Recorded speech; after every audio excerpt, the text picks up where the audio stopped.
ఏమ్మా ఏం చేస్తున్నావు? ప్రతి ఒక్కరి లైఫ్‌లో ఏదో ఒక టైంలో ఈ మాట వినే ఉంటాం కదా! పక్కింటి అంకులు, ఎదురింటి ఆంటీనో ఎవరో ఒకళ్ళు. తప్పులేదు అడగడంలో. కానీ బాధ ఎప్పుడంటే, అవునా ఇంకా ఖాళీగానే ఉన్నావా? మా అబ్బాయి యూఎస్‌లో ఉన్నాడు. మా అమ్మాయి గూగుల్‌లో జాబ్ అని కంపారిజన్స్ తీసుకొచ్చినప్పుడే.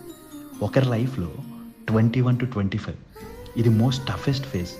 మనతో పాటు చదువుకున్నోళ్ళు, ఆడుకున్నోళ్ళు జాబ్స్ కొడతా ఉంటారు. యూఎస్ వెళ్తుంటారు. మనకి 1 ఇయర్ పట్టొచ్చు. 2 ఇయర్స్ పట్టొచ్చు.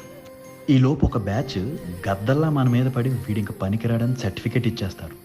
అమ్మాయిలకైతే పెళ్ళిళ్ళు చేయమని అమ్మా నాన్నలకి ఐడియాస్ ఇచ్చేస్తుంటారు. చుట్టాలు, పట్టాలు, ఫంక్షన్స్ అన్నీ అవాయిడ్ చేసేస్తుంటాం. ఎక్కడికి వెళ్తే ఎవడేం అడుగుతాడో అని. ఎందుకు ఇలా జరుగుతుందో అర్థం కాదు. ఏంట్రా ప్రాబ్లం? అంతా ఓకేనా? బాగానే ఉన్నావా? అని అడిగే వాళ్ళు ఎవ్వడుండడు. ఒంటరి అయిపోయిన ఫీలింగ్ వస్తుంది. ఇన్ని దరిద్రాలు దాటుకుని జాబ్ కొట్టి సెటిల్ అయిన రోజు మనం పనికిరావని సర్టిఫికేట్ ఇచ్చినోడే మీయోడు భలే అదృష్టవంతుడండి, భలే ఉద్యోగం కొట్టేశాడని వెకిలినో నవ్వుతాడు. ఇక్కడ వరకు రావడానికి నువ్వు పడ్డ కష్టం ఎవ్వడికీ పట్టదు. వదిలే, పట్టించుకోకు. ఇలాంటి ఏం చేస్తున్నావో మా బ్యాచ్ కానీ లైఫ్లో నీకు ప్రతి ఫేజ్లో తగులుతారు. ఆ 21-25 టఫెస్ట్ ఫేజ్ దాటొచ్చింది నీకు. లైఫ్లో వచ్చే కొత్త ప్రాబ్లమ్స్ దాటి నువ్వు అనుకున్నది అచీవ్ చేయడం పెద్ద కష్టం కాదు. పరిగెట్టు, ఎవ్వడి మాటలు పట్టించుకోకు, సరేనా?